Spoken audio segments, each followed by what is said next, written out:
Chart indicators. Let's start with some basic indicators that you can use when you start trading. Indicators are statistics that are used to measure current forex market conditions and to project future market trends. Your job is to choose the best indicators and combine them in a way that will give you an advantage during trading. Ideally, you want your indicators to confirm the information you are getting from each one, rather than duplicate the information. There are 7 main chart indicators that are used extensively by forex traders. One of the most popular indicators is Bollinger Bands. This is an indicator that was created by John Bollinger and is used to measure the volatility of a market. This tells you whether the market is loud or quiet. When the market is loud, the bands expand, and when it is quiet, they contract. There are several ways you can apply Bollinger Bands to make more effective trades. The Bollinger Bounce is when the price returns to the middle of the bands. The reason the bounce happens is because the bands act like dynamic support and resistance levels. The bands will be stronger the longer timescale you use. The Bollinger Squeeze is an indication that the price is getting ready for a breakout. The bands get closer together during price consolidation, and if the price starts to break out below the lower band, the price will start a downward trend. If the price starts to break out above the upper band, then the price will start an upward trend. MACD. Another useful and widely used indicator is the MACD.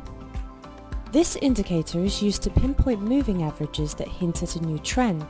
You will see 3 numbers on a MACD chart that will help you determine the meaning of the indicator. The first number is the number of periods that is being used to calculate the faster moving average.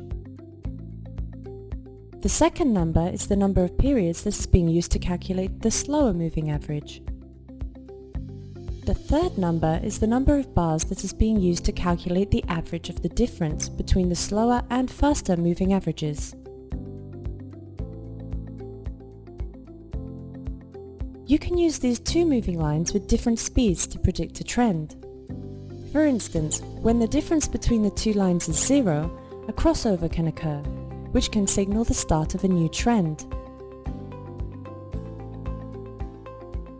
The only disadvantage of MACD is that the moving averages tend to be slower to react than the price, but it is still the tool of choice for many traders. Parabolic Stop and Reversal, SAR. This indicator signals the end of a trend rather than the beginning of one. This is helpful for traders so they know when to exit a trade. A parabolic SAR places dots on a chart that show traders where there are potential reversals in movement of the price. If the dots are below the candles on a candlestick chart, they are indicating a buy signal. If the dots are above the candles, they are indicating a sell signal. This indicator works best in markets that are trending either upward or downward. You should not use a parabolic SAR when the price is moving sideways. Stochastic. This is another indicator like parabolic SAR that can tell a trader when a trend could end. It measures oversold and overbought conditions in the market.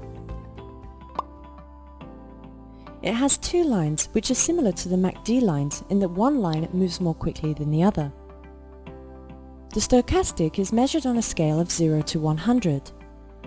If the lines are above 80, then the market is overbought. If the lines are below 20, the market is oversold. Typically, traders buy currencies during an oversold market and sell currencies during an overbought market.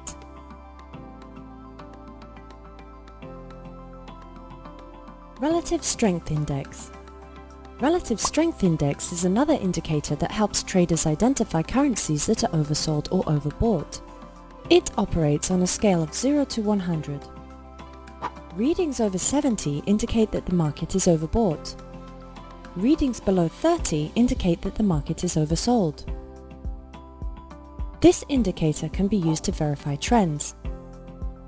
If you believe an upward trend is possible, the RSI should be above 50. If you believe a downward trend is possible, the RSI should be below 50.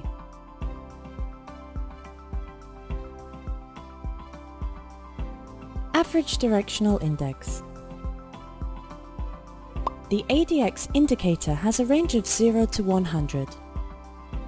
Readings that are below 20 indicate a weak trend.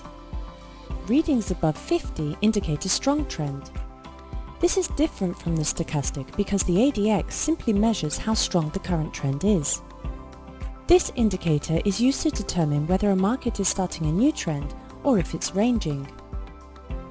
It's not going to tell you whether you should buy or sell, but it does tell you whether or not it's safe for you to start trading in a continuing trend.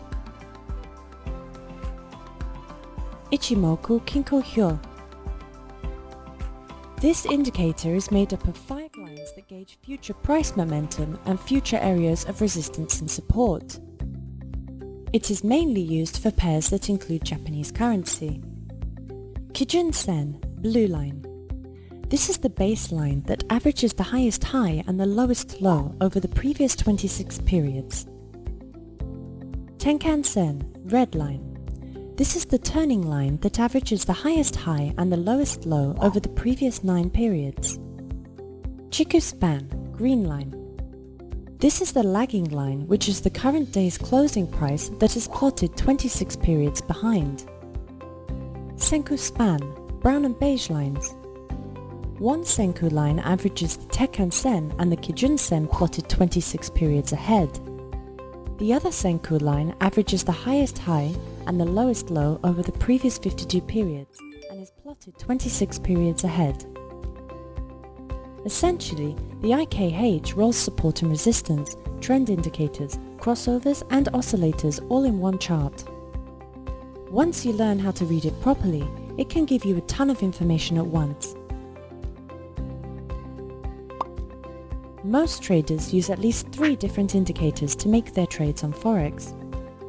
Unless and until all 3 indicators are giving them the same signal, they won't make a trade. The indicators you ultimately use will depend on which ones work best for you, so you'll need to give them all a try until you find the right combination.